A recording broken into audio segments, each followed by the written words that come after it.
作为中国立法机构的中国全国人民代表大会常务委员会将审议国际劳工组织的禁止强迫劳动的公约。近年来，中国一直被指控在东突厥散对维吾尔和其他穆斯林进行强迫劳动。2021年12月，美国参众两院达成协议，参议员周四一致通过《防止强迫维吾尔劳动法》这一法案，以惩罚中国政府对维吾尔及其他少数民族的种族灭绝行为。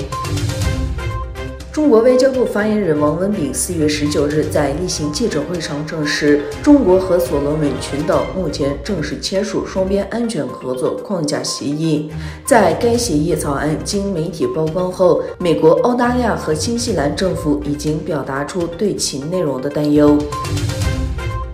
吉尔吉斯斯坦内政部已邀请土耳其当局在吉尔吉斯斯坦共和国开设警察培训中心。据报道，吉尔吉斯斯坦内政部长尼亚兹别科夫在对土耳其进行工作访问期间，就对土耳其警察在公共安全和数字化领域的创新与土耳其当局交换意见。他还参观了一个利用生物识别技术打击犯罪的私人实验室。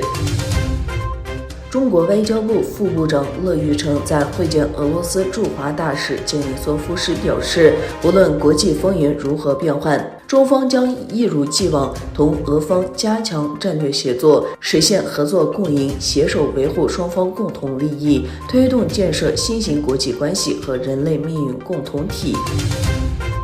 中国上海封城造成大量民怨，许多民众通过社交媒体表达对封城造成的物资短缺和中国政府的不满。微博过去几天来封杀了多个与此有关的热搜话题，其中甚至包括中国国歌《永义军进行曲》的第一句歌词“起来，不愿做奴隶的人们”。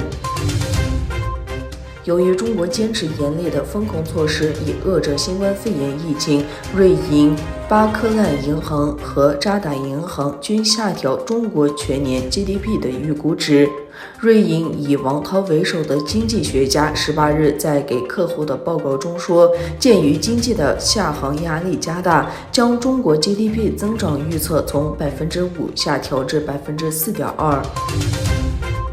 总部位于伊斯坦布尔的东突厥散协会在斋月期间继续开展合作和团结活动。4月12日，东突厥散协会与土耳其志愿者协会合作，为东突厥散贫困家庭和孤儿提供粮食和现金援助。现有150个家庭参加活动中，向每个家庭分发了价值500土耳其里拉的斋月礼物。